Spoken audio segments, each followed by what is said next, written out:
When Gorsuch went up and spoke to a Democratic senator, we covered in depth the fact that Gorsuch had said something that actually endeared him to Democrats, and that actually a lot of establishment Republicans appreciated, and it actually, many people thought, tempered Gorsuch, or at least revealed him as they felt to be a moderate that they think he is. I mean, how are we covering this in a negative way, maybe a nuanced way? Or Donald Trump goes to the African American History Museum and he talks about countering bigotry, and we cover that as well. Yes, you did cover that. So that's one of two of hundreds of stories, most of which are extremely negative. And God bless you for doing that positive stuff. But look at the way they slammed him for not covering right immediately the desecration of the Jewish cemetery outside St. Louis. I mean, this is a guy, and look at the way the media is endlessly playing him up as an anti-Semite.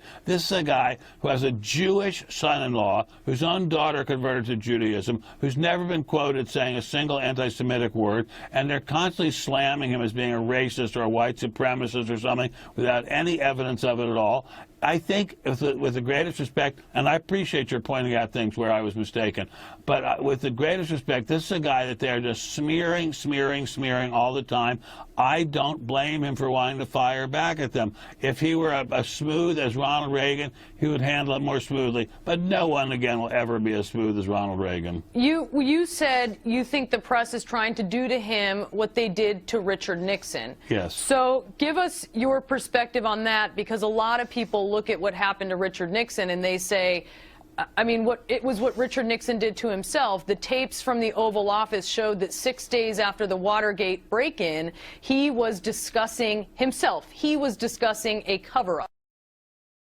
You know, the smoking gun tape. I mean, how did the media do that to Richard Nixon? The media picked one tiny little thing that he did. One tiny little thing he did. What tiny little thing? One tiny little thing he did, which is just to discuss a cover-up. He didn't do the cover-up. They didn't follow through with the cover-up payments that he discussed. They just discussed it. This was a guy who brought more peace to the world than any president in the 20th century. Open relations with China. First strategic arms limitation talks with the Soviet Union and leading to an agreement. Ended the war in Vietnam. Brought home the prisoners of war.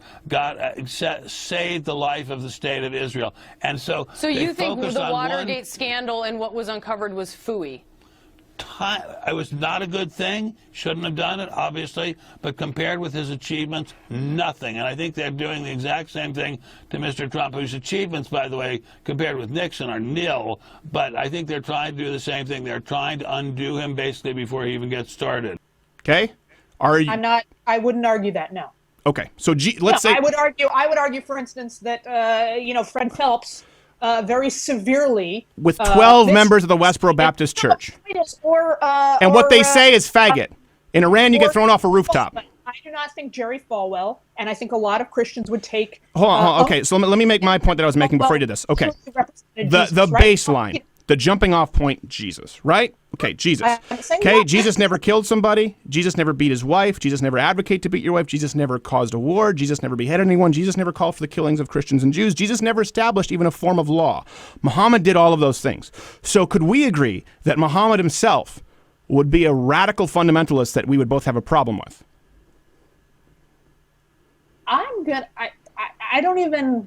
Listen. I am here to ask you a simple question. I know that we portray Islam and all Muslims as bad, but there's 1.8 billion Muslim followers of Islam. We have 8 million plus Muslim Americans in this country, and I don't see them represented here. But my question is, how can we fight an ideological war with weapons? How can we ever end this war? The jihadist ideology that you talk about, it's an ideology. How can you ever win this thing if you don't address it ideologically? Great question. I am so glad you're here, and I am so glad you brought that up because it gives us an opportunity to answer. What I find so amazing is since the beginning of this panel, which we are here about Benghazi attack against our people, not one person mentioned Muslims. We are here against Islam, or we're launching war against Muslims. We are here to discuss how 4 Americans died and what our government is doing. We were not here to bash Muslims. You were the one who brought up the issue about most Muslims, not us. And since you brought it up, allow me to elaborate with my answer. There are 1.2 billion Muslims in the world today. Of course, not all of them are radicals. The majority of them are peaceful people. The radicals are estimated to be between 15 to 25%, according to all intelligence services around the world. That leaves 75% of them peaceful people. But when you look at 15 to 25% of the world Muslim population, you're looking at 180 million to 300 million people dedicated to the destruction of Western civilization. That is as big of the United States. So why should we worry about the radicals, 15 to 25%? Because it is the radicals that kill. Because it is the radicals that behead and massacre. When you look throughout history, when you look at all the lessons of history, most Germans were peaceful. Yet the Nazis drove the agenda. And as a result, 60 million people died. Almost 14 million in concentration camps. 6 million were Jews. The peaceful majority were irrelevant. When you look at Russia, most Russians were peaceful as well. Yet the Russians were able to kill 20 million people. The peaceful majority were irrelevant. When you look at China, for example, most Chinese were peaceful as well. Yet the Chinese were able to kill 70 million people. The peaceful majority were irrelevant. When you look at Japan prior to World War II, most Japanese were peaceful as well. Yet Japan was able to butcher its way across Southeast Asia, killing 12 million people, mostly killed with bayonets and shovels. The peaceful majority were irrelevant. On September 11th in the United States, we had 2.3 million Arab Muslims living in the United States. It took 19 hijackers, 19 radicals to bring America down to its knees, destroy the World Trade Center, attack the Pentagon, and kill almost 3,000 Americans that day. The peaceful majority were irrelevant. So for all our powers of reasons and us talking about moderate and peaceful Muslims, I'm glad you're here. But where are the others speaking out? And since you are the only Muslim representative, in here, you took the limelight instead of speaking about why our government, and I assume, are you an American? You're an American citizen. So as an American citizen, you sat in this room and instead of standing up and saying a question or asking something about our 4 Americans that died and what our government is doing to correct the problem, you stood there to make a point about peaceful, moderate Muslims. I wish you brought 10 with you to question about how we can hold our government responsible. It is time we take political correctness and throw it in the garbage where it belongs and start calling it. All of our best debates are always about policy, and it should be about policy that affects women specifically. The Romney campaign wants to talk about women and the economy. The women in this country still make 77 cents on the dollar for what men make. So if women don't make less than men? Actually, if you start looking at the numbers, Rachel, there are lots of reasons for that. Wait.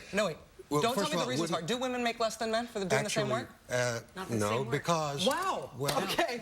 Well, for example, men work an average of 44 hours a week. Women work 41 hours a week. Men go into professions like engineering, science, and math that earn more. Women want more flexible professions. Listen, this is not a math is hard No. Yes, it is, actually. No, it isn't. Well, you have to listen. All right, let Rachel frame it, though, the way she right now, laid it up. women are making 77 cents on the dollar for what men are making. But that's not true. If so, let Rachel make her point. Every greedy businessman in America would hire only women, save 25%, and be hugely profitable. I feel like this is actually, I mean, it's weird that you're interrupting me and not letting me make my point, because we get along so well, so let me make my point. I will. But it is important, I think, the interruption is important, I think, because now we know, at least from both of your perspective, that women are not faring worse than men in the economy, that women aren't getting paid less for equal work. I think that's a serious basis, a difference in factual understanding of the world. But given that some of us believe that women are getting paid less than men for doing the same work, there is something called the Fair Pay Act. There was a court ruling that said the statute of limitations, if you're getting paid less than a man, if you're subject to discrimination, starts before you know that discrimination is happening, effectively cutting off your recourse to the courts. You didn't know you were being discriminated against, you can't go. The first law passed by this administration is the Fair Pay Act, to remedy that court ruling. The Mitt Romney campaign put you out as a surrogate to shore up people's feelings about this issue after they could not say whether or not Mitt Romney would have signed that bill.